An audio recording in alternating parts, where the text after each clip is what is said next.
Hey guys, Phil here.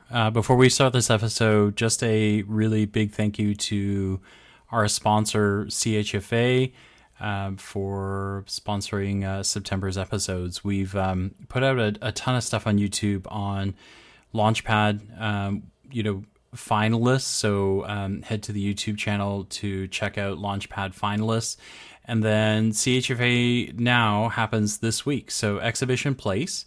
And the conference starts on the 21st. There's 2 days of conference and then 2 days of trade show. So conference is the 21st and the 22nd. The trade show is the 23rd and the 24th. Don't miss it. We'll be there. There'll be lots of people there. We are more than excited. And then Kenny is coming into town. And then our man in the background, herder of cats, Aaron Mann, will be there as well. So we look forward to seeing you at the show. Check the link notes if you need to know how to sign up. All right. Thanks. Welcome to This Commerce Life. We are an unscripted podcast dedicated to small businesses and entrepreneurs in the retail and consumer packaged goods space in Canada and the United States. I am Phil Chang, co-host and co-founder.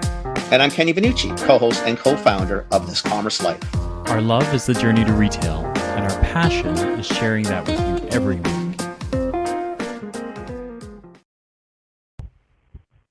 How are you guys? Well, it's you guys today. Yes, it's you guys today. Oh my, we've been waiting for this one for like 25,000 years. I'm looking, I'm thinking, I know these guys. Oh, awesome. Okay. Well, Oh, that's a happy day. Brendan, how are you? Be on mute. Yeah, we're doing good. I'm doing great. You guys, How are this you is going to guys? be this is going to be a hoot. Doing good. Doing good. That's good. Yeah. Ian gave up on us. See, there you go. Yeah, no, things are good. Summer does what summer does, flies by. Yeah. But yeah, energized, looking forward to the fall. Lots of work to do. I don't know if I'm energized. I'm tired You guys, already. you guys are real. Are you guys close to? Really? Where are you? You're both in Ontario or Quebec? No, Alberta. I'm in Alberta. Calgary right now, and Nice. Ian's north of Edmonton. In the in the bush. Hey guys, Okay, because I know the summer Hopefully- you're having then. But hopefully, better. Ian, you're not anywhere that's on fire. Like no, the I actually was. I was a while ago. So yes, how is the sound now? A little bit better, or It's better. It's at least we can hear you, Yeah, understand yeah. you. I mean, Yeah. it's a microphone on a what do you call it? A laptop. Big deal, or a phone. Who cares? You sound great. No, but it's Okay. great. We'll take it. We accept. Are you guys still in the smoke? Because we've been really lucky. Vancouver was super lucky this year, more than any other year. We've had smoke like the last 4 or 5 days only, and not brutal, not great, but not brutal. Yeah, we've been pretty clear out here, man.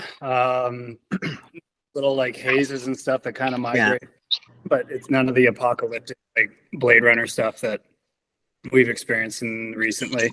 I've been spending a little bit of time out in BC, and it was getting a little bit gnarly out there. But yeah, for Well, you, Van, yeah. that wind's It's blowing shitty. to the it's Yeah. Well, for us, we were lucky because for us, for the longest time, it was blowing north or east toward you two or to the north, and we were saved in the Lower Mainland. And then the kind of winds flipped around. I mean, I just wish it would end anyway. I don't know. There's just so much. It's been such a shitty summer for fires. All three, our two provinces and the territories, like been just yeah, horrific, absolutely. right? This is the worst one Yeah. I can remember in years. Terrible. yeah. How's our audio on your guys' end? I'm getting a little bit echo feedback. Yeah, I'm getting a little bit of echo. A little bit. Yeah. I will make it work. Yeah, I think it'll be okay. I might pause this so if it starts to get really loud, because I don't know if I'll be able to parse it from my end, but Ian, do you have corded headphones? I don't know. I actually went around. There's not too many stores where I'm at here, so unfortunately, I did try and find the corded ones, but all I could find was these knockoff ones that weren't very good. It's actually not too bad though, guys. It's not. Yeah. It's not Ian, brutal. you Just sound I didn't know clear. You sound clear when you're talking, and not like when you're not talking. Go on mute. And Yeah. I think that's the Yeah. part. Yeah. Except now you're talking on mute. No, he's talking to somebody else. Oh, he's talking to someone else. That's even better. Yeah. It's all good, I man. was asking my Okay. sister if he has any. But don't worry about it. headphones here. I would do what Brandon said, is when you're not talking, mute No, it. it's echoey. and that's tried it. to mute these, it doesn't work. Yeah. It'll be good. It'll be Yeah, fun. it's Yeah, all just- good to go. It's all good to I'm super excited to have you guys. I don't really care anyway. Yeah. We're pretty excited. We've been No, waiting. I think I've been for this pestering one. Phil. I said, where's those guys? Like, what happened? No, he's been harassing me to no end. I said to him, just calm down. Brenda and I talked about it. It's coming. And he's like, when's it coming? I'm like, just relax already. It's coming. So slow. Oh, You good are like Lord. running on Italian time, man. Come on, pick it up. Jeez. Man, well, after the show, things were super hectic. We thought it was hectic before the show, and then after the show, things just blew up. Oh, so. I bet. Well, the product was amazing. It is amazing. I haven't had it since. But wow. No shit, it blew up. Mhm. That's awesome. Yeah. So, and then, Ian's got a little bit of summer programming his own and a bunch of, family and whatnot to look after. And I got a couple cats to look after and a bit of a little psycho golf hobby that I still compete in here occasionally. So Oh, that's we good. get lots of juggling to do in July and okay. August. Yeah. Are you a super competitive golfer? Yeah, at times. I played at a high level growing up, junior golf, amateur golf, collegiate golf. Played a little bit professionally as an amateur, didn't formally turn professional. And then when I decided I didn't want to pursue it as a living, I kind of put them away for 5 years. And then 2015 got back into it. And I got the sickness again. Gotcha. I guess worst Yeah. sicknesses you could have, Mhm. right? Mhm. Yeah. What the hell? If you like it, it's good. At least you're out and about. Listen, it's better than me, right? I have the sickness and I'm a terrible golfer. Right? so at least you're good at it and then it's all good, right? But like I've got the sickness and I'm a terrible golfer. So See, and I let go of the sickness because I was a shitty golfer and I used to get super frustrated. Yeah. Right? Because as the non-competitive sport, you compete against yourself. Bullshit. Not true. When four guys or four women or four people are keeping score, you are not competing on your own. It's a bloodbath, man. We are going for the win. Yeah. Right? And it was terrible. I used to be in the water or in the trees all the time. Oh man. Yeah, I quit drinking about 10 years ago, so I quit golfing then too as well. I've never golfed again since I had quit drinking because that's all I did. I go out golfing and you just kind of you have a few more, and you just and then after a while, it doesn't matter how you shoot. That's right. Yes. So no more golfing for me now. It's been a while, but yeah. It's okay. So what are you doing with your summer? You're like up north of Edmonton or in Edmonton?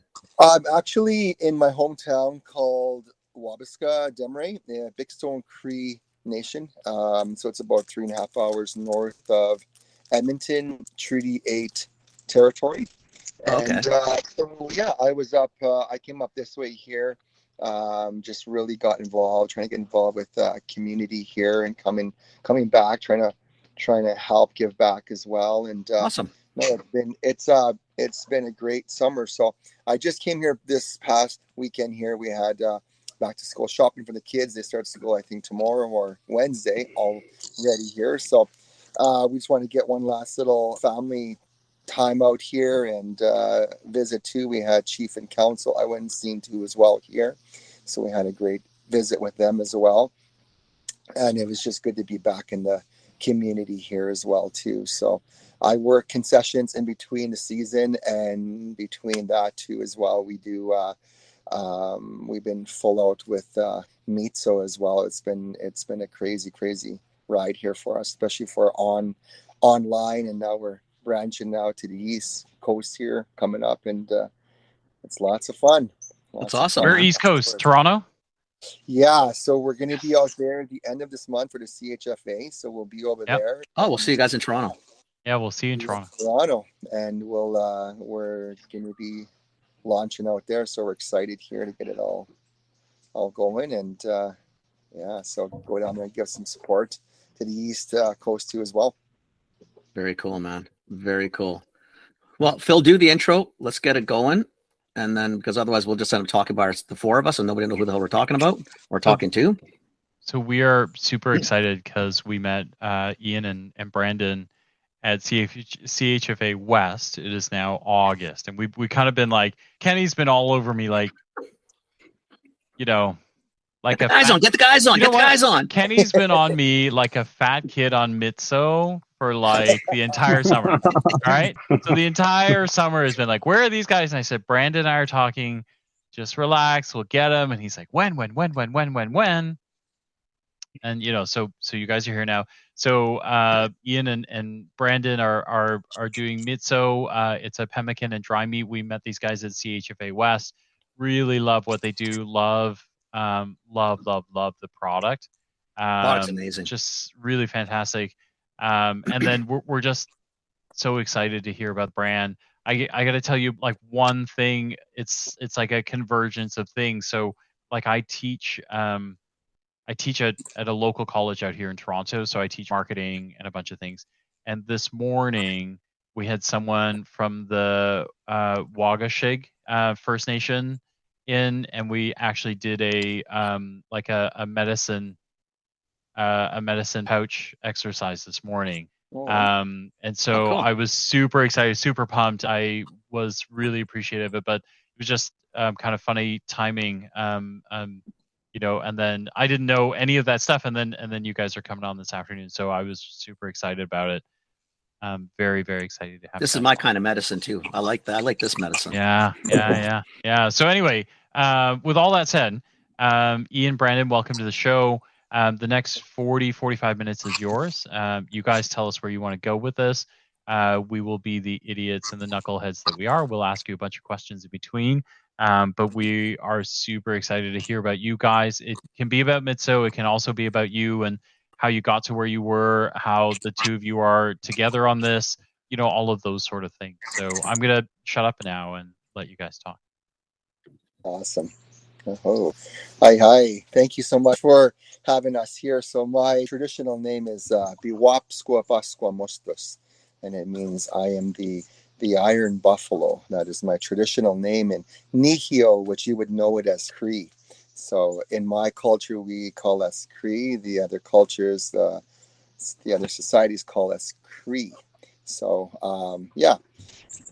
So cool. I started. I guess we do got some time, so I can run you through the whole beautiful story here. So I actually started back in 2012. I've always had a passion for cooking, a passion like when I was a kid. Everybody played all these different cops and this and that and doctor, blah, blah, blah. I played restaurant when I was a kid. And I was probably seven years old, and I can make the meanest beef mandarin stir fry. It was You're our kind of guy. No, you're definitely our kind of guy. That's awesome. Foodies at heart. I didn't have a wide variety. It was just a sub, and there was beef this and there was that. So it was really, really simple at seven years old, and I would serve it to my family and my friends, and so there's always been a passion for cooking. I've never really understood how I could really make it work, to be honest, and make a living from it, especially working for other people. And so I just kind of shelved it along the way, but it was always a passion to me. When I was younger, I was probably 13 or so. I grew up. I lived a pretty tough life, to be honest with you. I grew up. I was about 13 or so. I was a little shit, to be honest with you. Then I was already selling drugs and this and that. I was already a very, very a bad apple at that young age, and I was up in Wabasca at the time. My father made the decision at the time when I was 13. He told me, look, we can't be having this kind of thing going on here. There's people coming, people talking about you. And I didn't really care, to be honest. I was very selfish. And, so he put it on me and said, I know what you're doing. You're going to quit, or you can get out, you can leave. And instead of me saying, you know what, you're right, I screwed up, You're right, you know, but being a little shit that I was, I screw you all, I'm out of here. And I took the hard road and I packed a little bag and I hit the road and I went out thumbing at 13 At years old. 13. At 13, and I went to Edmonton, hitchhiked to Edmonton, and I started living there. I didn't, it was, you know, I got there, to be honest with you, I just felt this sense of freedom, to be honest, when I was going there. But reality kicked in really, really fast for me when it started getting dark and I didn't have anywhere to go. No money, no. So you had no family even, like in Edmonton, like nobody you could hang with? Like you Nothing. just decided to be a bit of a little shit, like you said, and go?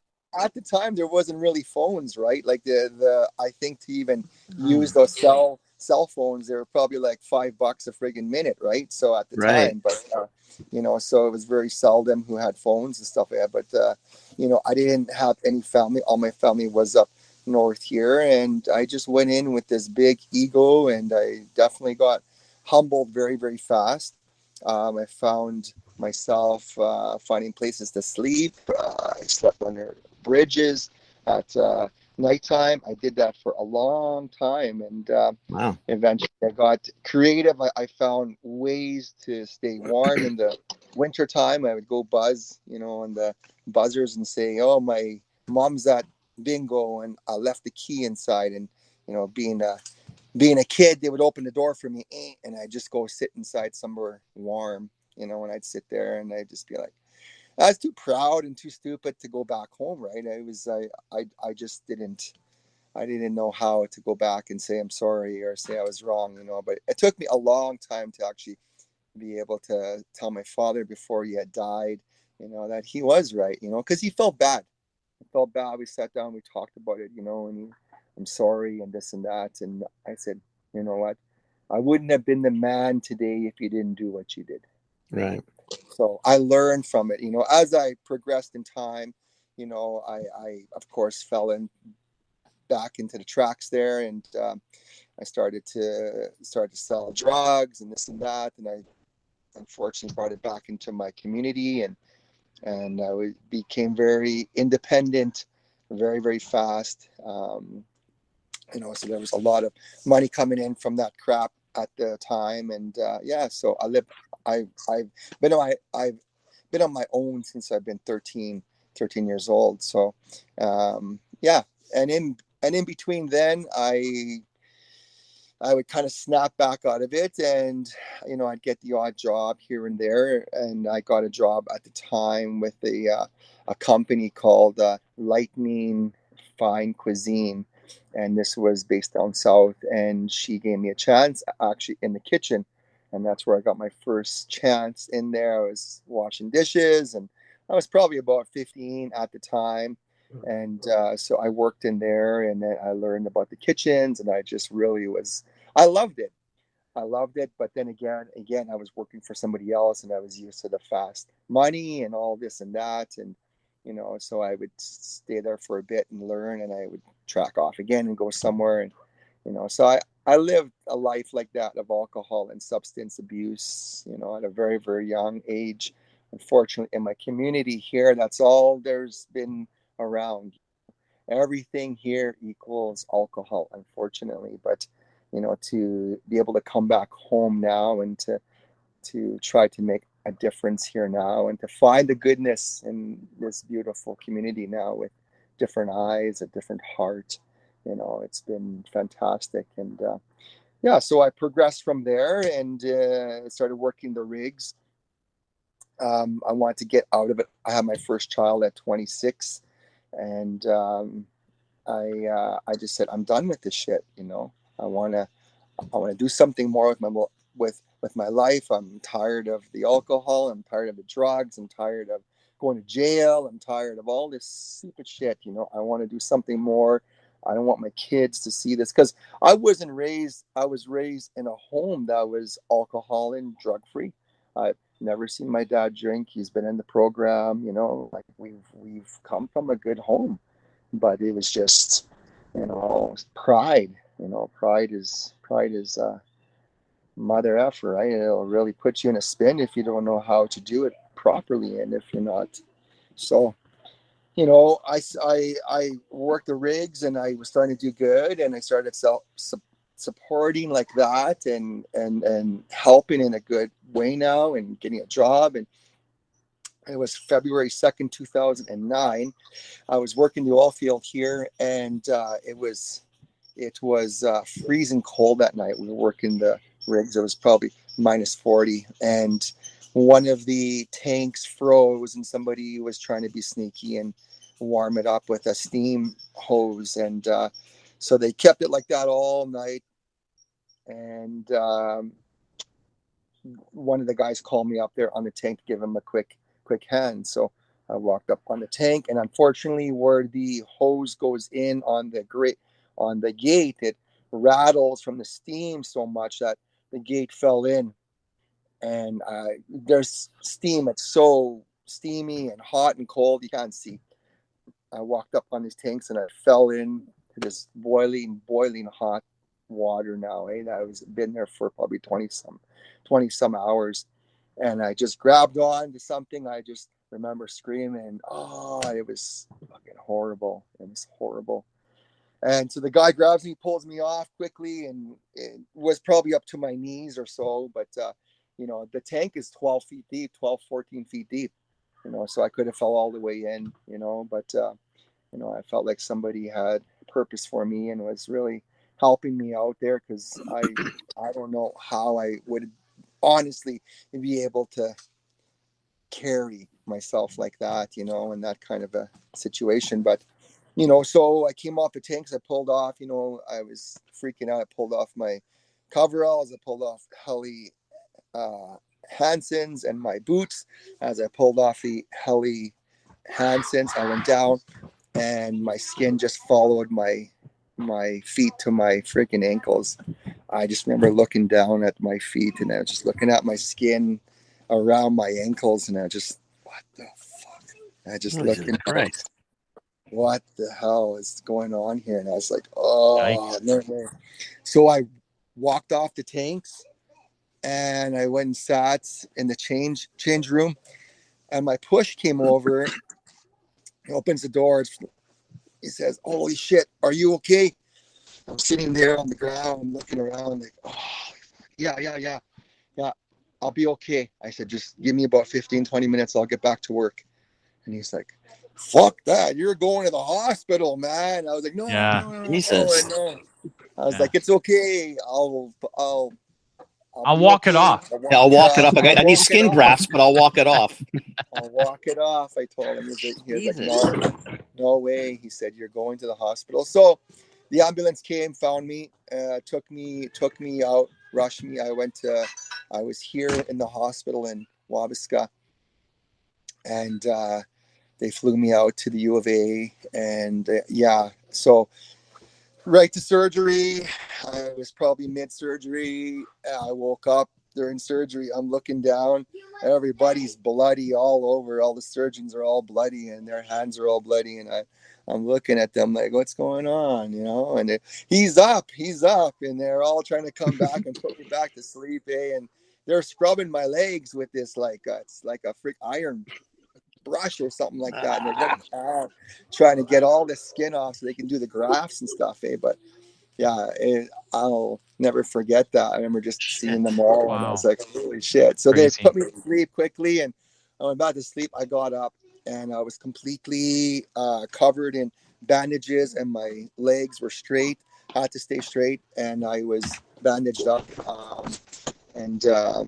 I was there for about 2.5 months. I had to, they came and they told me I might not be able to walk again. They said, just going to prepare you for it, that it's pretty extensive, and wow, they're all damaged and stuff. And so they said you might not be able. So, I kept that in the back of my mind, right? And I sitting in the hospital, man, like I had to find ways to use the washroom. I couldn't get up. I had to basically crawl over and try to do this freaking army crawl and drag myself across the floor and try to get up on the toilet to use the washroom. And it was horrible. It was we forget so fast. We forget it's so easy to walk. We see everybody walking, but then you get put in that kind of situation, and it's like, holy shit, like it's a eye opener, and I it's bet. so I fought through it. And I so, told one that second, are you a dad at this time? Like, are you a parent now, or are you? I was a Yeah. parent already. So Yeah. 2000, I had Paige and Mercedes that were born already. Those were my oldest girls, and I didn't want them to see me in the hospital like that, right? So I would just tell them no, because I was completely bandaged up, and I was high as fuck on Well, I mean, no. whatever they gave me, right? It Well, was for like sure. morphine and whatever else, and it was just, yeah. So I was in no shape for anybody, but yeah, I was a father too, and like Too okay. I had a lot of questions, like, why is this happening? Like, my whole life here, I've been in darkness, and I've been in a bad spot, and I've been doing all this shit my whole life, and nothing would happen to me. And then as soon as I start getting this job and do something new for my children and this and that, I get hurt, and I'm just like, ah. So it was a lot of learning, a lot of, self-pity, of course, and learning, but I learned a really good lesson from it. Humility is what I learned from that, and forgiveness was huge. I had blame. I just hated that guy. I hated that guy, the one that had, you know, dropped that tank in there, who had that in there, and I sat there and I contemplated. I said, "Fuck this! I'm gonna go back to jail, man. For real. This is true. I don't think I ever shared this with even Brandon, but I sat there and I said, I'm gonna go back to jail. Like, fuck, this guy's gone. Like, he just ruined my whole life. Who the hell is gonna want me? I'm like all like this here now. I might not freaking be able to walk. I said, if I walk and this and that, I told that doctor, I said, I'm going to walk out of here guaranteed. And he said, okay, good. And but I thought about that guy, and I said, man, if I see that guy, he's gonna fucking get it. Like, I'm gonna go back. I'll probably get 2 to 3 friggin' years. Blah blah blah. It'll be fine. I'll come out, and it was okay. It was crazy how my brain was. It's amazing how you can make that work. Make that work, right? It's nuts. It is nuts. And then, so sure enough, I walked out of there 3.5 months in the burn unit at the U of A, and I walked out, and the first thing I did is I went and put my feet in the grass, and it was the best feeling ever. I just rubbed my toes in the grass, and I was just like, like in a different Unbelievable world. And so I took off from there, and not even probably 5 days after, I just kept walking. I wanted to just keep walking and walking and walk everywhere. I just keep going and going. And I was walking, I come around the corner, and would you fucking know it, the biggest city, huge city, million some people in the city, there's that guy around the corner. Boom. Just like that, It's crazy. Really? Walk That's around the crazy. corner, he's right there, and he sees me. He knows people were telling him, "Fucking Ian's gonna give it to you." He blah blah blah, all this stuff, and he just starts, "I'm so sorry, Ian. I'm so sorry." Just right away, like, "I'm so sorry." He just starts crying and crying, and I just all of a sudden started seeing all this shit in my head, and I was so emotional and angry, and I walked over to him and I said, "You know what?" I said, "I forgive you. I forgive you." And wow. honestly, I think right there, everything just changed for me right there. My whole life, I actually learned something from the experience. I learned, again, forgiveness. I've learned the concept. People try to take time to forgive things, but time doesn't, it's not forgiveness. You just forget in time unless you Yeah. deal with the problems, right? Yeah. So, it was, I felt better. My heart felt better. My soul felt better, and I just carried on. And so I made a mission, and I said, you know what? I'm going to go back to the rig. I went back to the rigs. Everybody's like, "What are you doing?" And so they were actually trying to give me some money too, and there were some lawyers involved at the time, and I just end up telling them, like, I don't want I don't want their money. If there is anything, probably not, because there's all WCB and there's all this different coverage people have. But I mean, they were definitely going to try, you know. And I told them no. I said, I don't want their money. I don't want that. You know, I don't want that. I felt that it was. I felt like the prize or the cash or the value came from the lesson, to be honest, and I didn't want it. So everybody's like, "What are you doing? You could get this much, you get that." I said, "No, I don't want it." And so we left it alone. I went back to the rigs and I saved every penny that I could, because of course, when I was working the oil field, I didn't save shit. You know, I made tons of fucking money in their tax exempt, working out there, going crazy, and I didn't save a goddamn penny. I didn't save nothing. So I went back and I saved what I could. I told them, I said, I'm only here for this time, and I'm gonna start my own business. And they said, what are you gonna do? I said, I'm gonna build a food truck. I'm gonna buy a food truck, and that's my whole plan here. I'm gonna go out and serve Indigenous cuisine on the streets in Edmonton. I was like, oh yeah, sure, whatever, right on, man, good for you, you know. And so I went to the street. I went out and I took what I had could, but man, I got out again. It was an eye freaking opener. I had And we'll be right back. All right. This episode is brought to you by CHFA. Thank you to our sponsors, the Canadian Health Food Association. There's a show coming up, CHFA Now. It's going to be in Toronto. It'll be Thursday, September 21st. And then Through Sunday the 24th. Through Sunday the 24th. And this show, like, it used to be just, you know, like it was never just a trade show, but lots of people came to walk the show and just see new brands. But the show has just taken on a whole life of its own. Kenny and I were just looking at the number of things, right, that you can and should do at the show. There's stuff going from Thursday the 21st all the way through to Sunday. There's some really big things. The regulatory group is going to go through all the NHP stuff that you've been hearing about: cost recovery, compliance verification, labeling updates, plastic sustainability stuff, all of that stuff. They're going to be going through on the Thursday. That one, Phil, though, that's for CHFA members and associates only. But Correct. it also it's probably another reason why you should really consider becoming a CHFA member anyway.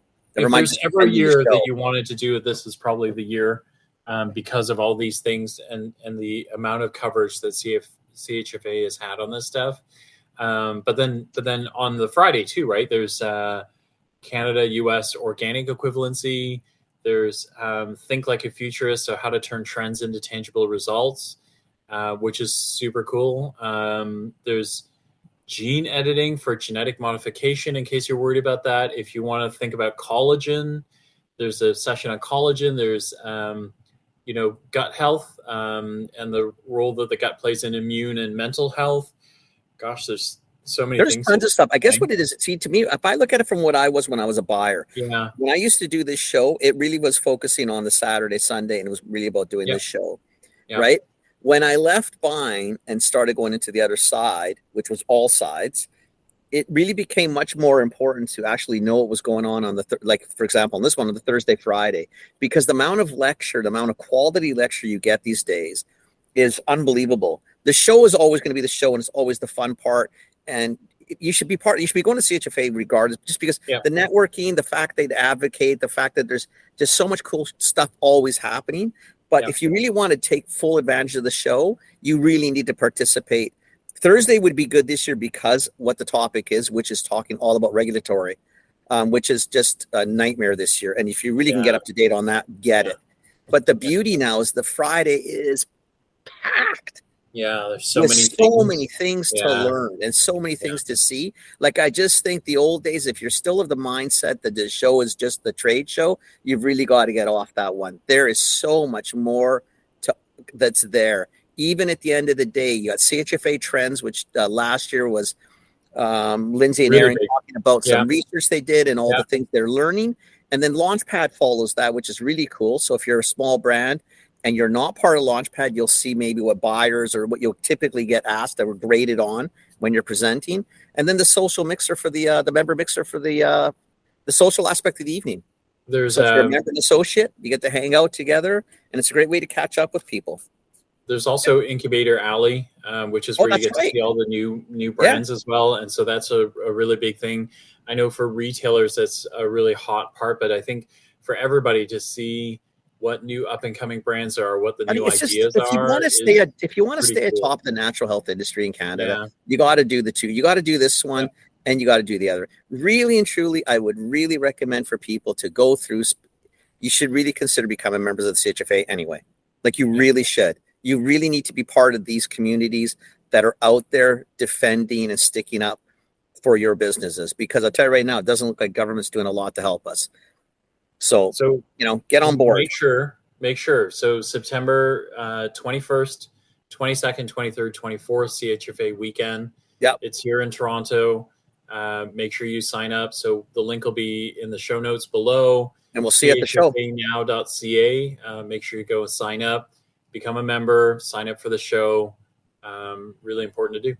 And find us there. We'll see you at the show. Yeah, we'll definitely see you at the show. And now back to the podcast. I had no idea what these trucks cost, 100 and some grand, like it's like, holy smokes. And I had shit credit at the time. I couldn't get anything. I couldn't get anything like that. And so I took all the experience that my father was an electrician. And I took the experience working on the rigs. I worked derrick hand and assistant out there too for drilling. And so I spent quite a few years there. And so I put all my things together and my cooking experience and this and that. And I built a little cart, a tiny cart, probably the size of your guys' desk.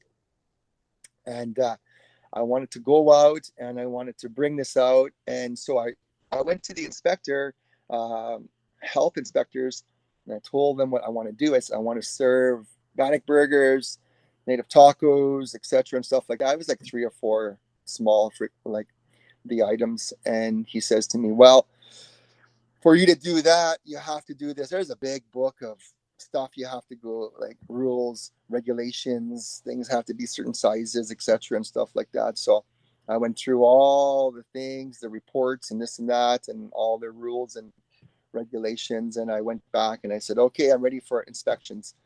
And Stephen Nebel was his name. He's a great fellow. And so he came out and inspected and he said, well, sorry, you didn't pass. Oh, shit. No way. So what else do I need to do? Well, you got to do this. You got to do that. Blah, blah, blah. So I go back to the drawing board and I fix it up. They come back again. All right, I'm ready for you, Steve. And he come back. Yeah, still not yet, man. Sorry. And fail again. I failed about 7 times. I was like, fuck. God, you're persistent. I said, no, man. And I think the persistence comes from, just the shit I've been through in my life. Yeah. And just being able to overcome all of that, like I lived a pretty wild, dark life, man, and that was crazy. So the 8th time I called him back, I said, I think I got it now, Stephen. It was April 4th, 2013. Okay, Ian, I'll be right there, he says. So he comes out and stops it there. He looks at me and he says, you know what? And I said, what? He says, you I don't know, you did it, he said. And I said, what? He said, you did it. You got it. I'm going to sign off. And do you know what's crazy? And I said, what? He said, this is like one of the only carts that are actually approved to do this kind of food. Like, it's crazy. Like, so it's a high risk food court cart. So the average food carts would just sell hot dogs and stuff, but I'm doing chilies and stuff like this and bacon and so there's more rules to that when you're bringing in raw foods like that, right? So yeah, so I was one of the first ones to get it, and I went out. It was April 4th, 2013. We went to Churchill Square, me and a buddy of mine, Curtis Cardinal, and we went out on the street, and there was still kind of a little bit of snow on the ground, but we had big visions, and we're going to do it. We're going to kick some butt, and we started to get prepped and ready. All of a sudden, somebody comes and walks by this little cart, and next one comes in and waits. And we're not even set to serve yet. We're like, oh, it'll be about 15 minutes, guys. And then, yeah, sure. And they start waiting and waiting and waiting. Holy smokes, we had a freaking lineup. Like, I don't know how many people were there, 50, 60 some people lined up. Just looking like, what the heck's going on here? So we started serving, and we just pound them out. We just kick some butt. I was fast at it. So we just kept on going, and we thought maybe it was just the first day was a fluke, and second day went back to Churchill Square, same thing, man. It was like lined up every single day. So Native Delights, I had decided to call it. I'll say, what did you call them? Why would people lining up? Like Native Delight? So so it was my little food cart, right? So we're serving Bannock burgers, we're serving traditional native tacos, and we had this great spin on a smoky, but we called it a res dog. And so we just sold three things, but man, it was crazy. Like, we had so many people come in to try the indigenous foods like that. And so, yeah, every day I just kept going out, and we just kept on flipping the dollars, flipping it. And eventually the next year I was actually able to buy out a full out concession. Like, I went in there and picked one out and bought this concession and went out, and now it was like, let's do bigger freaking events. So we did like K-Days, and it was tough to get into a lot of events, to be honest, in the beginning. It was very, very tough. Like, there was a lot of skepticism. Like, we were the only indigenous cuisine doing it here. Nowhere. Like, you couldn't find it anywhere.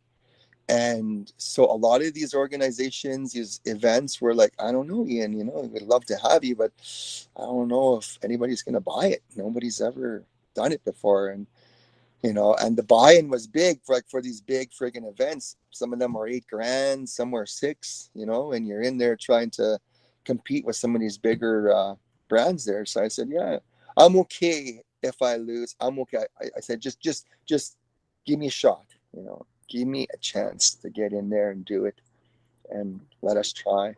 And so they did. They took us in, and we've done some of the biggest events in Edmonton, all over the area here. And we kill it. Honest to God, we kill it. Fast forward from there, we got the restaurant the next year. We started a full-out restaurant. We opened up a second location, and I was in between. I think in between that we did full-out catering. It was crazy busy. But I was having some bad feeling. Well, some not bad feelings, but I was kind of feeling like maybe there was something more for me, to be honest. I felt like there was something deeper, something maybe a bit more meaningful and impactful. I know definitely Bannock was, yes, it's tradition now in my culture, but it's only been around for 100 years. And that's when they started giving us these things called rations. They gave us flour, sugar, salt, stuff like that. And after they killed off all our buffalo, they killed it off to starve my people out. And so they gave us these things, put us on reservations, and they said, this is what you get, and that's all you get. So from that, we created what is we call in Nehiyaw, Pakistagon. Pakistagon is Bannock. That's how we say it in I guess you would say in Cree. So yeah, we had the restaurants going. It was full out. It was crazy fun. I didn't really like it, to be honest. I felt stuck. I felt really stuck. Like I was there. There was no holidays. There was no nothing. It was like you're married to that restaurant. Like there's no time out from a restaurant, right? And so I was starting not to like it. Did it for like 2 years, and so we kind of came up with the decision at the time to just, well, that was my wife, but oh, sorry, I'll just back that up. So I was sitting there. This was 2016-ish now, and already going, things are going well for us. And I was sitting there, like I said, I was talking with my mom. She's been a huge influence in my life, like huge. Everything I owe to my mom as well. And I'm sitting there talking with her, and she's like, "What's wrong?" I said, "I don't know. I just feel like there's something more. I feel like there's something more meaningful." She's like, "Well, I think you're doing well. You're doing the bannock and the burgers, and all these things are going well. You're running concessions, and you guys are doing great. You should be proud." I said, that's really not it, but I feel like there's something more. Like and then she's sitting there, she's cutting up some meat, and she's like, "So what are you thinking?" I said, "I don't know." And she's taking it and she puts it on this rack, it's kind of smoking and smoldering, and she takes the next piece and she puts it on there, and I just got up and I just looked at her. And I said, You said, "Mom, stop doing that. I'm trying to ask you what I should do." I need an idea. Give me an idea, Mom. Stop. Can you focus here for a second? Like, I gotta take me serious here, Mom. Seriously. Yeah. So I'm looking at her and I'm like, I'm gonna make dry meat. And she's like, "What?" And I'm gonna make dry meat. So dry meat in my culture is one of the first, I guess you could say, one of the first foods of what you would call Canada. Canada to us is what we call Turtle Island. It goes into the States as well, and goes into Mexico as well. So that was all Turtle Island. And it's beautiful how my people knew it was called Turtle Island. We never had satellites, but if you look at it, when you actually look at it, it looks like a turtle. It'll look like a turtle. So if you Google that, check it out, Google, and that's like hundreds and hundreds of friggin' years we've always called it Turtle Island. So all of the indigenous people, not just the Cree or Nehiyaw, the Sioux as well, the Aztecs, it was called Turtle Island. And so, so it was just, I started the dry meat, and the dry meat to us is like, I guess if you think of it like jerky, people say, "Oh, is it like jerky?" Well, this is like the granddaddy of where jerky came from. This is like before any sugars and salts and soys and this and that and all the preservatives came. It was very clean, natural. So in my culture, we would hang it up over racks, slow smoke it. Take about 3.5 days, depending on weather.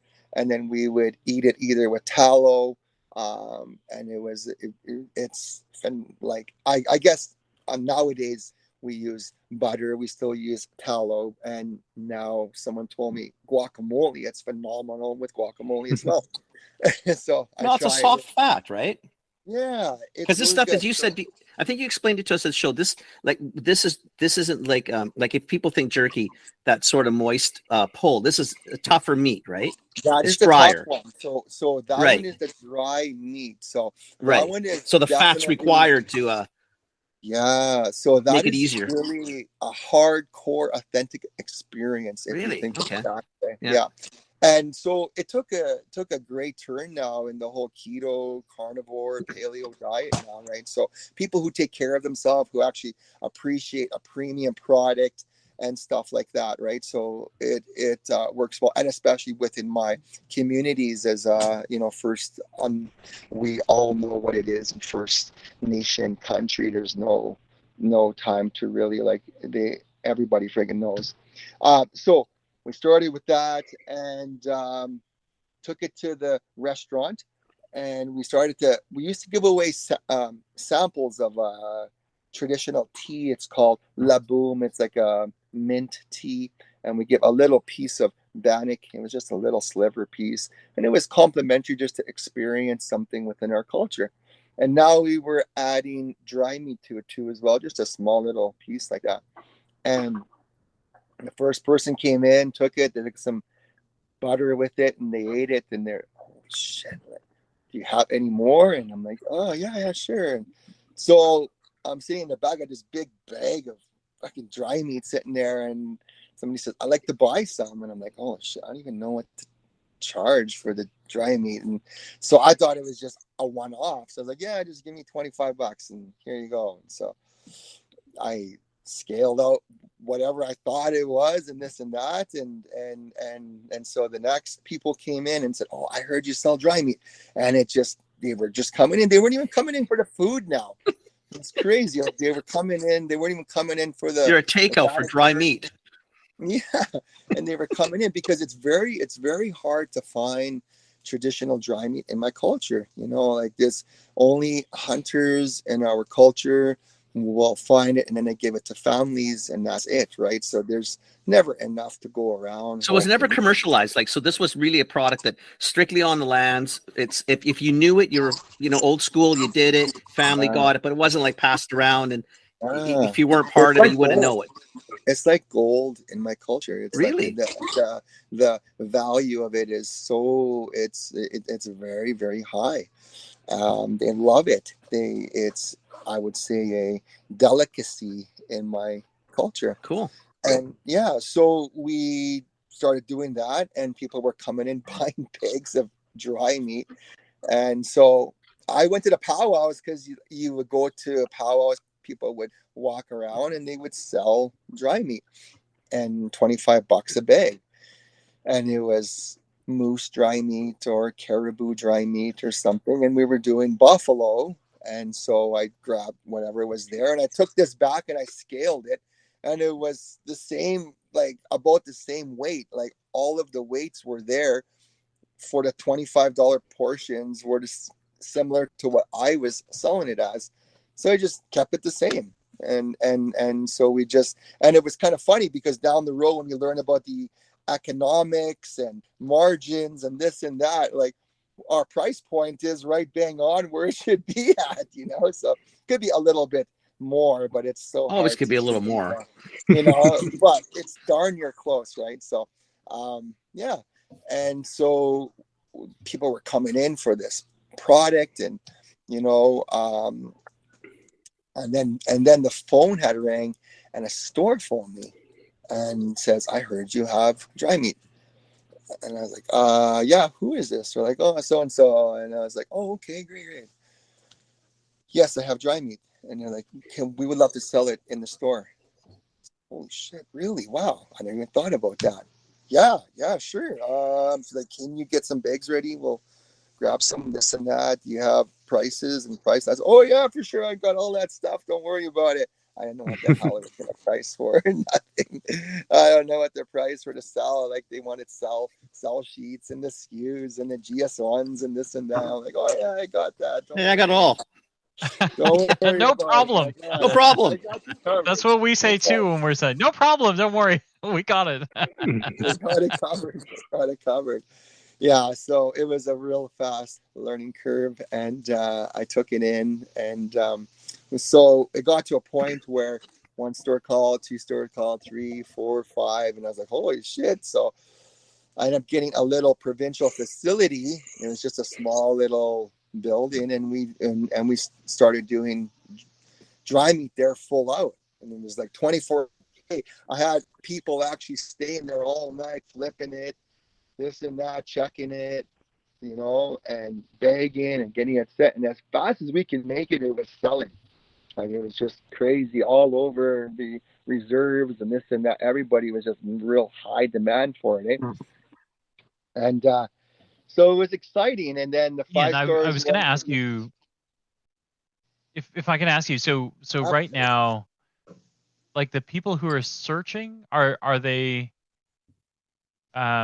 Is it everybody who's looking for it? Like, because I think like for us, it was like you tried it and you got it right away. I tried right? stuff Yeah, like ridiculous. and you kind of go, "Whoa, I understand the value of it," but were But I you went to search for getting? it. I wouldn't even know where to search for it. Yeah, like, Like, so what would were I you search? getting kind of locals, or were you getting people who understood dried meat who were searching for it? Like, No, trying to no, get a that one sense of like there. offtake.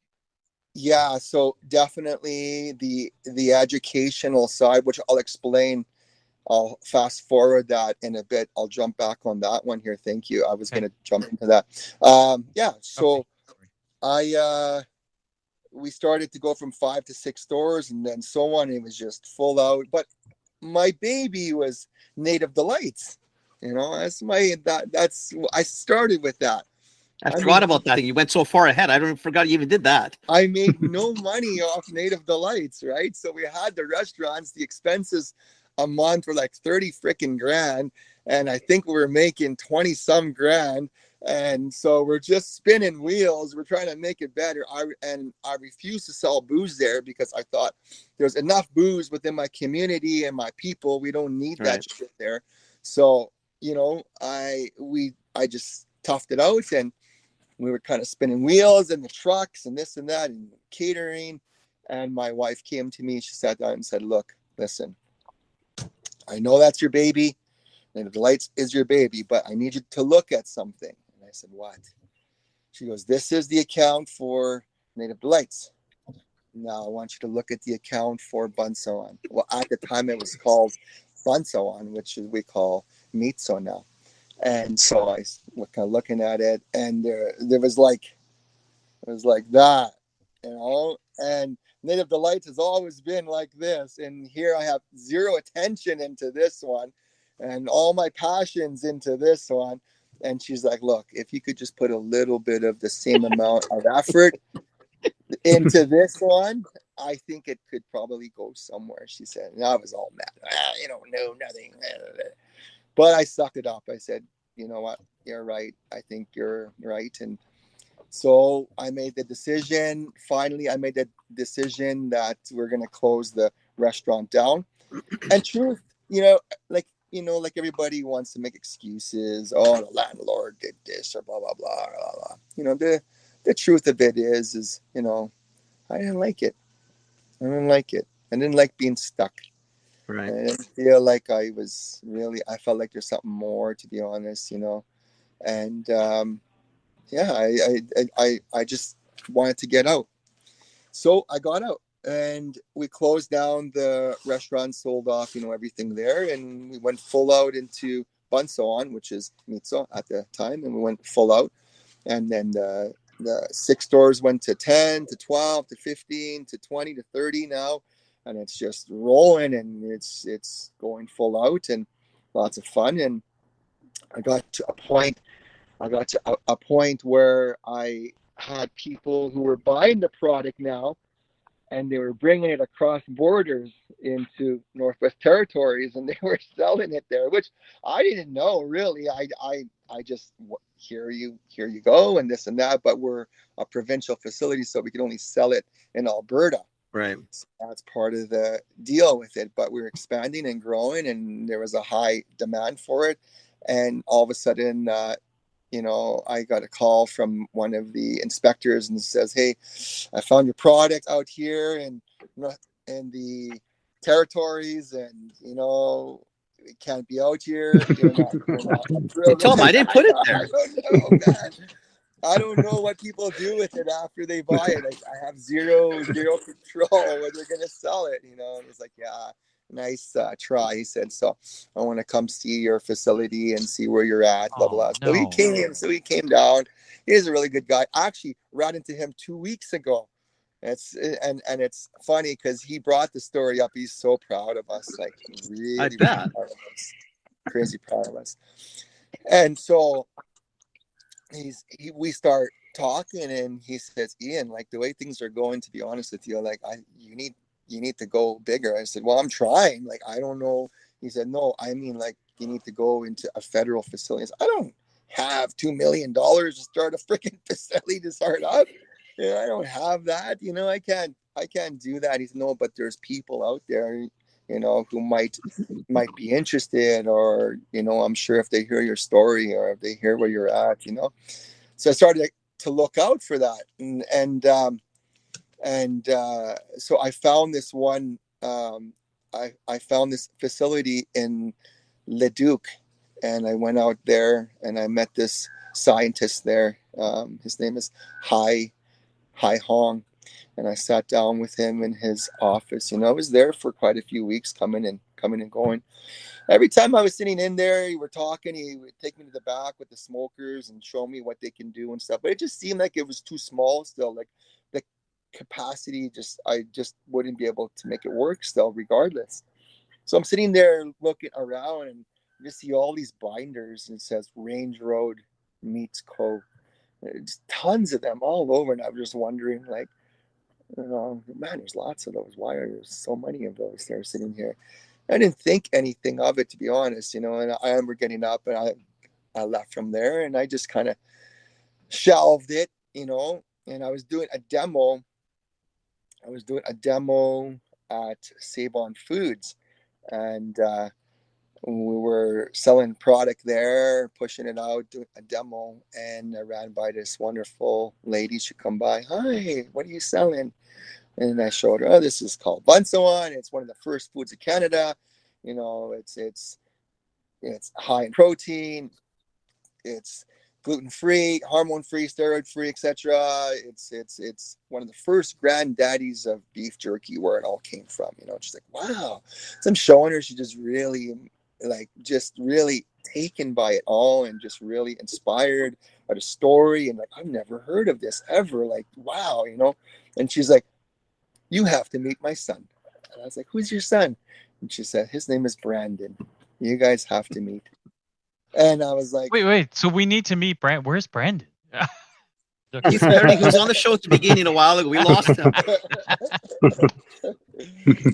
So basically, we got two moms and a wife that are the brains of this whole operation, is what we're really coming down to, right? Yeah, that's what it all boils down to. It seems to be. It was crazy. And then so I just thought, "Oh yeah, great, Brandon, awesome, terrific," and I just thought, and she gave me the address. "This is where the facility is. Go down there, see them." I said, "Okay." So I got the address, and I was driving there. I was like, "Hey, this is the same place where I was at when I went to see that scientist. Wow, that's crazy." I said. I tried driving around there. I couldn't find it, and I was like, "Well, I guess it wasn't meant to be and stuff." But yeah, fast forward there, Brandon and I were able to connect down the road eventually through email, and boom, next thing you know, we were went for a quick visit together, and it was like the first visit went to probably 12 freaking hours. We sat there plus, and sat there, talked, and the connection we had, I love his heart. I love that he's true and genuine, and stays true to the purpose, and of what his vision and what he wants within it. And so, yeah, we kind of discussed where we're at. I said, "I need help with this product. This is where we're at, blah, blah. I'm looking for a partner. If this is something that you think you can help with." And just out of the faith, out of his own belief for me and my story and what he feels, that what kind of impact we can go on, he just, "Yeah, let's go," just like that.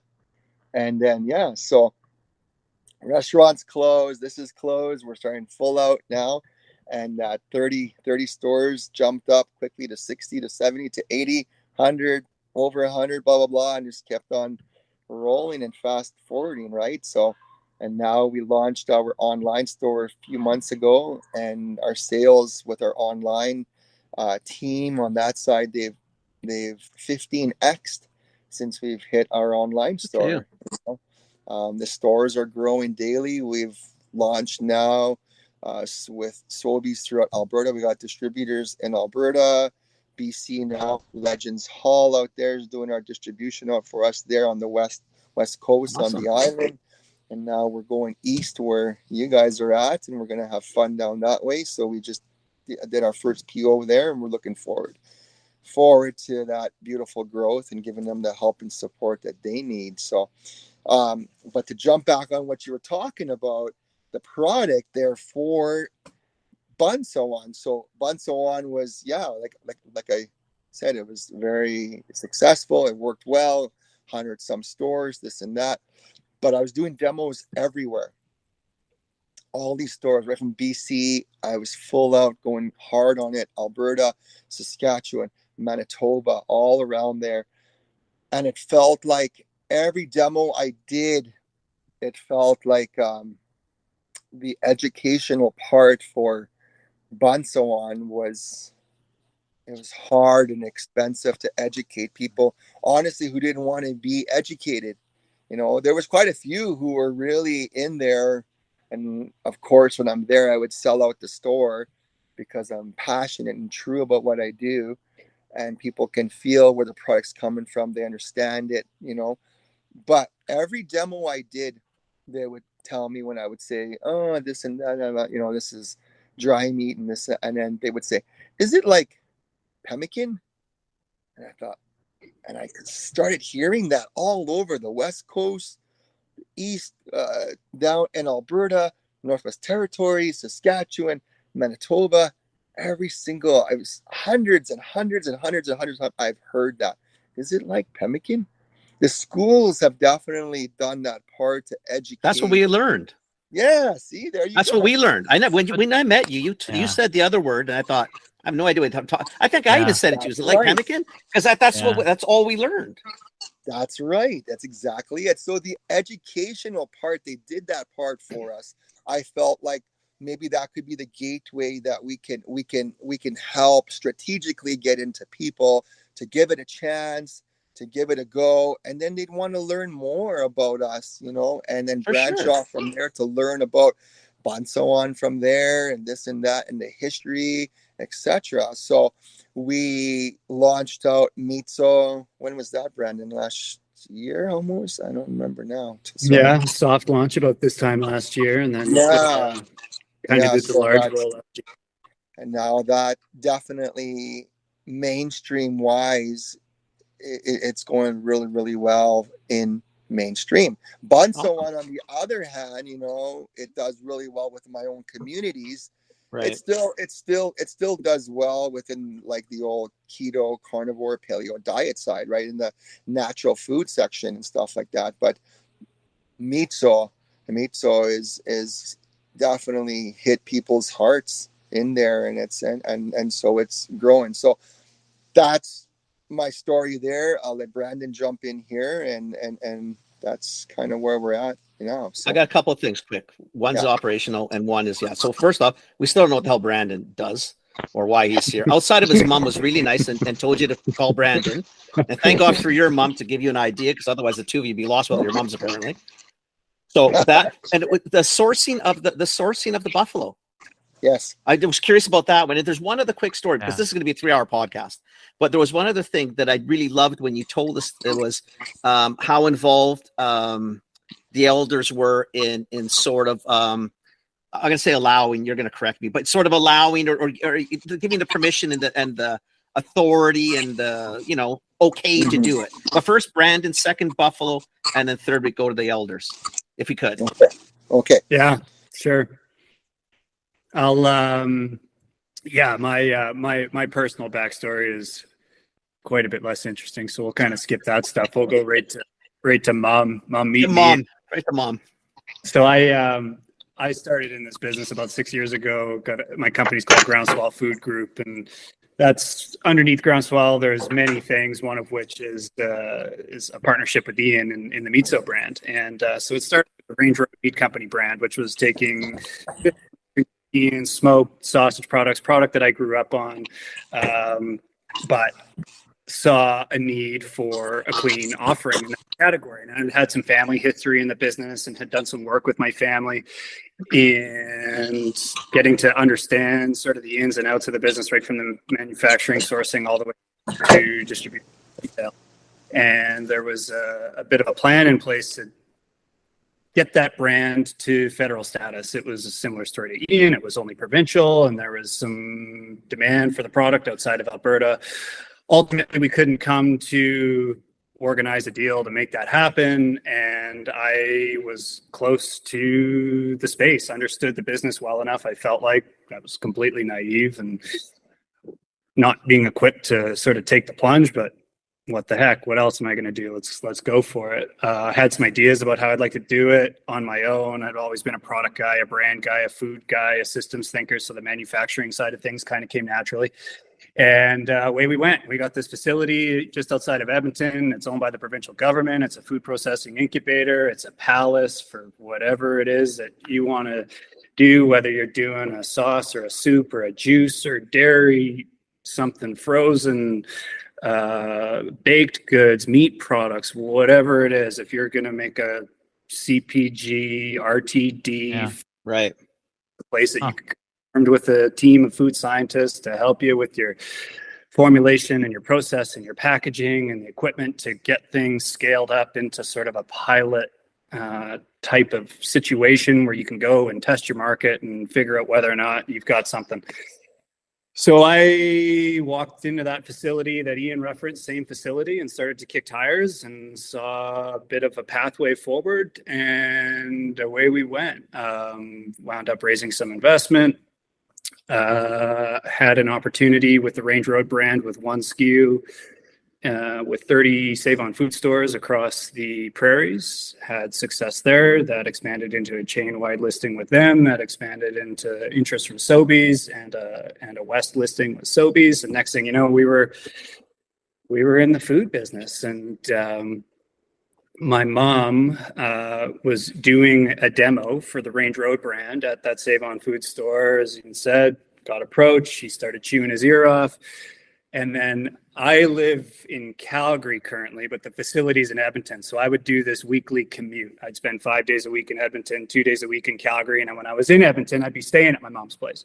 And I'd be sleeping on a yoga mat on the floor because it was only going to be 2 or 3 months until I get this manufacturing line stood up, and then I'll be permanently in Calgary. Well, 2-3 months turned into 2-3 years, and 2 years into the game was when we met Ian in 2018. And mom comes home from the demo. How'd it go? We're talking about feedback from customers and how it all went and how many sales we did during the demo and all that. And she said, "Yeah, forget about all that. I met this guy and he's doing this product, and I think you're really going to dig it."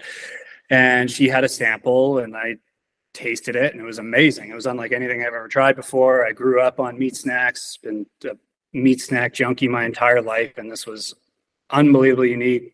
Loved it immediately. And we organized a get together. I think we organized maybe a 1 or 2 hour meeting at the facility, show Ian around, and that turned into a 10-hour hang. We started starving. We went through all the product samples. We ordered Vietnamese, and next thing you know, it's 11 p.m. and time to go home. 2.5 weeks later, we were in business together. Groundswell was producing dry meat for Bunsuan. And then the relationship continued to evolve, and Ian and I grew closer and closer. And 3.5 months later, he asked me if I would explore a partnership. And essentially, Ian offered me to be his partner in the company. And so I was super honored by that. I'd always, throughout that kind of 3-4 month period, had always felt like that there was a connection there between Ian and I right from the first meeting. Super vulnerable. I mean, we got right into the nitty gritty of one another's backstories, and appreciated his grit and his perseverance and his passion and his perspective on things. And I've always been a bit of a history guy and a little bit questioning our history as a nation and how it all came to be. And when the European settlement arrived and colonized Canada, it was always a story that I was partial to and proud of, because I thought my ancestors were total badasses, man. They left it all behind and put it on the line to come up here and build this place that we're super fortunate to call home. On the flip side, there's a dark side to that story that wasn't really, I felt like, being communicated how it should be communicated, and have seen through my kind of passion for food and ethnic foods in particular, the power of ethnic foods as connectors of cultures and people, and thought, man, this is how we do this. This is how we bring meaningful connection and experience across cultures to start to understand at a deeper level, how much closer as a people we really are than we are, some of the divide that we see, that has existed, frankly, but for a long time, but sort of a mechanism to start to resolve and heal a lot of these challenges and issues. And I was also a big fan of Ian's right away and a massive fan of the product, and away we went. And so I was super touched and honored when he asked me to be his partner. And that wasn't a decision or an offering I took lightly. And the invitation into the family and exposure to his people and his way of life and the culture, and being invited to participate and engage in traditional ceremony has been super, super cool and a real eye opener for me. I've had, let's call it, a half a dozen close Indigenous friends growing up, mostly through sports, through hockey and golf, and saw, kind of got most of my exposure to some of that cultural divide through that, and some of the, what you would, I guess, kind of call maybe some of the kind of the popular kind of stereotypes that existed, in the 90s and whatnot. And it wasn't cool. It didn't really sit right with me, and I felt like if there was ever an opportunity to make a positive impact, that I would give it my all to try and do just that. So I found an opportunity here with Ian, and super grateful to be invited into the family, into the circle, and into the purpose and mission of what we're doing here. So kind of operationally, it was a unique thing, taking something that had been done traditionally for thousands of years into a modern facility, federally inspected facility, dealing with inspectors that had never really dealt with a product like this. Most dried have some component of preservation beyond dehydration, whether it's salts or sugars or other forms of synthetic preservatives. And this was super unique. And it took quite a while for us to fine tune the process to get it right, but right down to like trying to as many of the traditional elements as we could, where most jerkies are laid out on Teflon screens as they're loaded onto trolleys that go into the smokehouses. We are hanging this over stainless steel rods in the manner that they were hung over willow branches, over big racks that were built out in the open fields. And then without any of those other preservation agents, it's a very, very sensitive process with respect to the dehydration and making sure that you don't have, it's a very, very fine line to get the right level of moisture within the product, because you don't have any buffering agents in there to kind of help give you a little bit of wiggle room.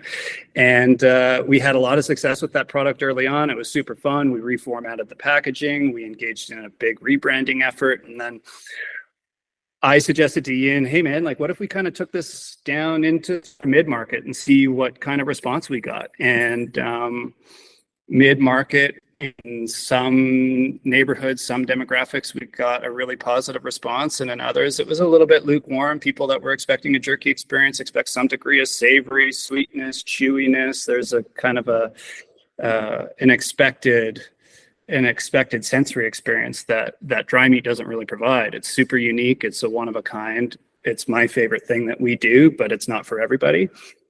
So Ian and I started to kick around the ideas of like, okay, well, there's something here, and talked about all the feedback he was getting with respect to pemmican. And I know from my social studies textbooks, that's exactly what I learned about and what all of us learned about.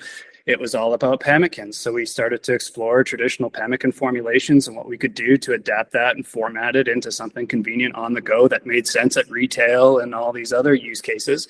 And Ian got to work at home in the kitchen and came up with their formulations for our pemmican strips. And we were, I would say, I don't know, call it 75% of the way to launching the product. And then the pandemic hit and everything got completely upset. And we didn't really have a real clear sense of what direction we wanted to go. Felt like launching a new product was pretty high risk. In hindsight, there were a lot of product launches during the pandemic that wound up being really successful, but we were on a super shoestring budget, didn't have a lot of resources to kind of take on that kind of risk. So Groundswell focused more on contract manufacturing in that time, and seeing what we could do to continue to still learn and develop the concept, so that when the time did come, we were ready to hit the ground running. And that time was last summer when we soft launched the product, and then did our kind of larger hard rollout in January. But yeah, it's been a super cool experience for me, and yeah, something that I'm super proud to be a part of. And I just, the roles, I guess, between Ian and I, like, fundamentally, I'm trying to take care of all of the operational infrastructure in the back end for Ian, so that Ian can go and do what he's great at, which is many things, but primarily storytelling, people connector, culture connector. And that's the relationship. And it's been amazing. I mean, there's been some tough times, there's been some hard conversations, but I think the level of respect and love and appreciation we have for one another has enabled us to kind of breeze through all those shitty, not so good times, and keep growing this thing. And yeah, we're in a pretty sweet spot right now. Like, you can really see how the product and the experience and the story and the cultural connection resonates with customers. I mean, CHFA was nothing short of epic, man. Like, I get goosebumps even still just talking about it. And meeting you guys was amazing. And nothing against our interaction, but there were 100 more like it. Like, it was a wild ride, man. And it feels like we're getting ourselves on the map here and making a real positive impact. I've always been a kind of a big nutrition and wellness guy, and like I said, kind of a culture history guy. And this is just kind of the perfect storm of all those things. Food is a cultural bridge, man. Food, yeah, man. If you can sit and eat something with people of different ethnicities, different cultures, and appreciate food, you can have hour conversations. And it's amazing how much trouble we'd probably not get into as a people if we just learned to eat together. Like, seriously, right? Food is that bridge. Yeah. But there are cultures like I'm Chinese, right? So, and the first thing you do is you ask, so in Chinese, they don't say, "Hi, how are you?" They say, "Have you eaten yet?" Right? That's the first thing that you ask somebody, right? Like, it's a priority, right? So you're 100% right? Like, sure. Maybe when Italian homes, you're not going to come in and visit and have coffee. Yeah, you can have coffee, you're going to get a meal, right? And you got to eat. You can't say I'm full or I don't feel like eating, because now the whole world's going to shut down, right? You got to eat. Yeah, exactly. Yeah, definitely. One of our missions that we have here is to bridge cultures through food. So absolutely, that's definitely the best way, man. So that's one of our missions. And to like jump back on here, you were asking about the buffalo. Where do you source it from? All of it comes from rangeland bison and elk. Because we're CFIA federally approved, everything that we bring into the facility has to have paperwork, has to be federally approved as well. So there's only 2 facilities in Canada. One is also on the east coast there as well, and the other one's in Lacombe is where it's based out of. So all of our buffalo is it's grass fed and grain finished. It's hormone and steroid free, antibiotic free as well. So that's where we get our source of buffalo from. And the traditional aspect for it too, definitely. I think you were asking about getting the okay from the elders. That one was definitely very challenging. In my culture, everything we do, we do it. We sit down and talk about it. There's no paperwork. There's no sign this, sign that. There's no, we sit down, we sweat together, we smoke pipe, we pray together like that, and it's done like that within my culture and my community. And getting the elder approved for us was definitely something new. Like, our product, we have a little stamp on there. It says, elder approved. So everything about that whole label gets combed through by the CFIA, by the other guys there at the facility too as well, right? So Brandon got, we finish it up. Brandon, funny story on that. Yeah, Brandon got. We submitted the label proofs to our CFI inspector for approval, and there's a process that you engage in, and for meat products it's more stringent than other things. They came back with their commentary, and is the font, is it looks like it's 2-point, it's supposed to be 3-point, and that the surface area calculations and this and that. But we did get one comment that came back that said, this is a claim we've never seen before, elder approved. And it looked like a claim. It's a stamp on the package. It's very intentionally done that way. And we need some sort of backup or documentation to validate this claim. So I call Ian and say, hey man, like I know this is completely against how things are done.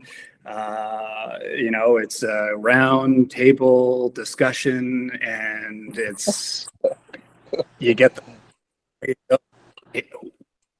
we need documentation here. Do you think we can get the elders to write something on paper and all sign off on it? He said, I don't know, man, but we'll see. That's a stretch, man. Anyway, a week later we got it. It's kind of, it's just one of the kind of the funny, things, and these cultural sort of that take place. But yeah, we got it over the line. We submitted it to the inspector. We got it over the line. It was, but it resonated with us because Phil and I know, that story.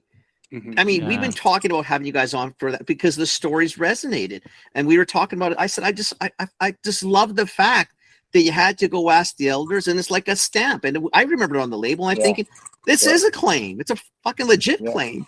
You had to get approval. Oh, no, come on. This is the hardest claim that you're ever gonna.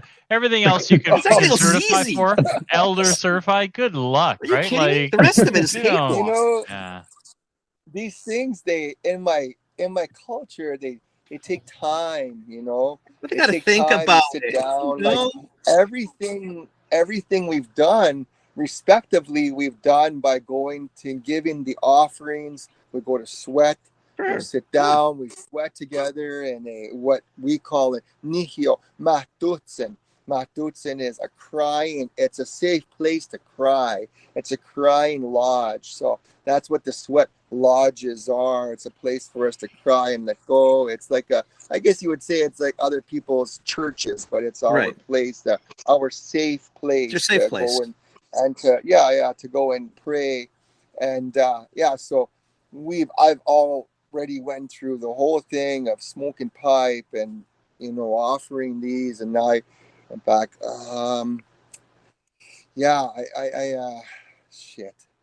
I have this piece of paper, and I'm just wondering. I just love it. It's crazy. And they're just thinking, Brandon, you gotta be fucking kidding me. I said, there's no way I'm going back there. Exactly. That was exact words. You gotta be fucking kidding me. There's no way I'm going back there with a piece of paper and getting it. But I don't know how. He's like, well, then they won't sign off on it. I'm like, fuck, no way, man. You gotta be kidding me. So yeah, it was cool. We got it done, like you said. But I mean, it was just to go back and to do that was just so funny. I'm sure they just laughed, gave you the eye roll, those stupid people and their stupid pieces of paper. Oh my God. Who cares? You go see your grandparents now, right? Like any old person, you're like, listen, so we got to sign this thing. Why? Like there's a deadline of a date, and then you can just see them. They're like, I don't give a shit. Like, what deadline? I'm old. What deadline applies to me exactly, right? Meanwhile, you got the heat on the back of your neck going, I'm watching the time, and they're like, don't give a shit. When I'm ready, I don't care. First time, the whole process is stupid. I'm not interested, and I don't really care how fast you need it. Yeah. I love it. Yeah, that's so funny. But that's all been part. That's all been part of the fun of all this too. Is it's been. No, I think it's all cool. Mm-hmm. It's all cool. From the time we met you guys, and it's Pauline, right? That time we met your wife. I can't remember your wife. Is the wife Pauline? Oh, Rondell, Ian's wife, Rondell. Rondell, got Pauline in my head. Rondell. Yeah. So the time we met the three of you. Okay. So the time Sorry, Rondell. I knew there was a Pauline somewhere in this world. I'm joking. You jackass. There's no Pauline, Rondell. There's no Pauline, just Rondell.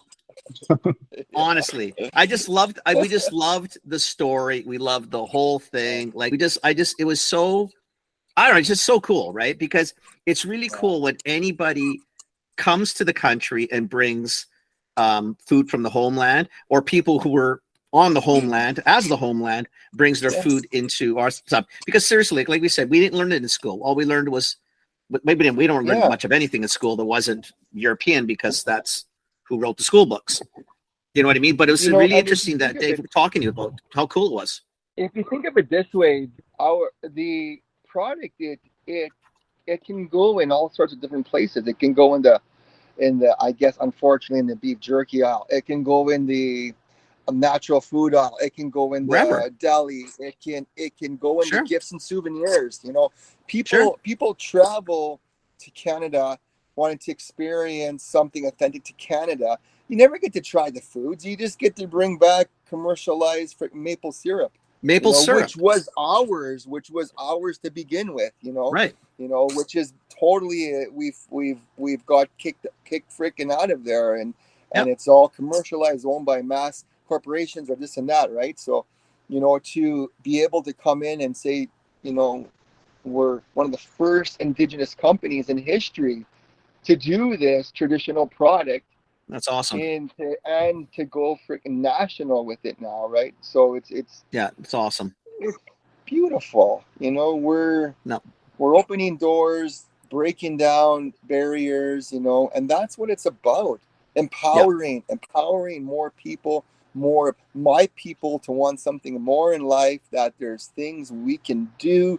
We can do it if you just, you know, I've been there. I hear people, I come back home here. I went to a sweat the other day, and people in there talking about, you know, oh, I want change. I was, you know, drinking, and I'm just so tired of all the drugs and this and that, you know. And then they turn to me, and everybody knows me here.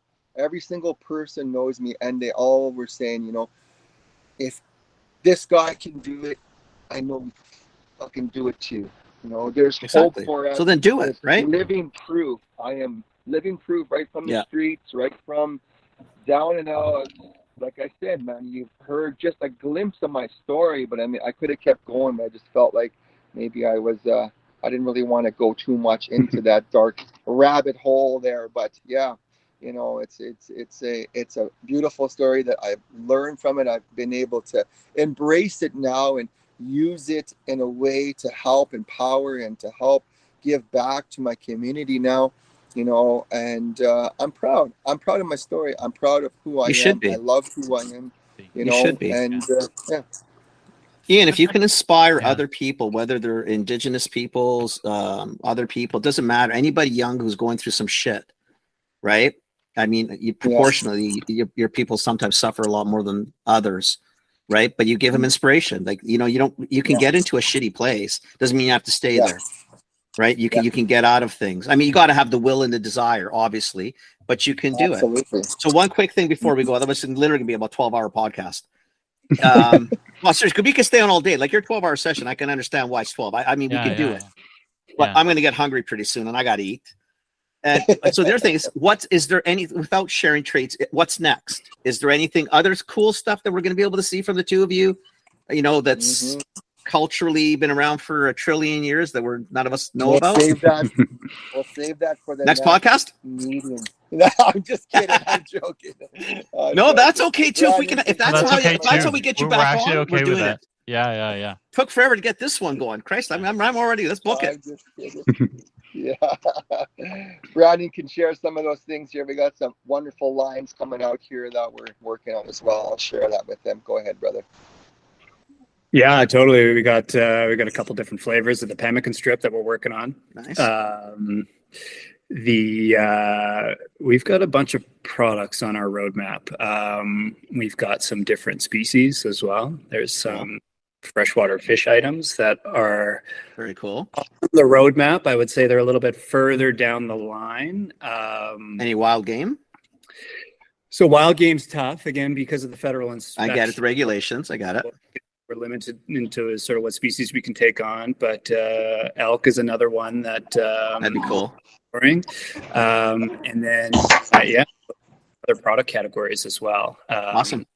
With our current manufacturing capability, we're best suited to do the products that we're doing right now: a whole muscle dry meat and a ground pemmican strip, like a formed pemmican strip. Yeah. Leverage our asset base and our infrastructure there as much as we can. But yeah, exploring with some other co-packers, potential of getting into some different categories. And then, so that's on the Mitsoh front. And then on the groundswell front, there's a few things brewing there too. Just again, like me and my meat snack kind of junky thing that I just can't get away from, looking at all different sort of possibilities and delivering whole nutrition in a convenient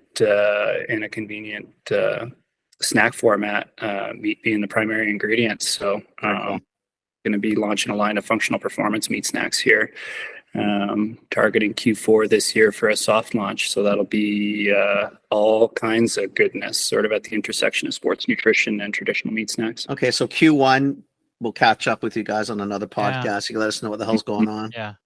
Yeah, but we're stoked to get to Toronto and have another CHFA. It's gonna be great. No, we're excited too. I'm excited to see you guys again too. And honestly, thank you for coming on. I know I tease you a lot for being taken forever, which did take forever, by the way. So we're very clear that's true, but I really do appreciate it. Thank you.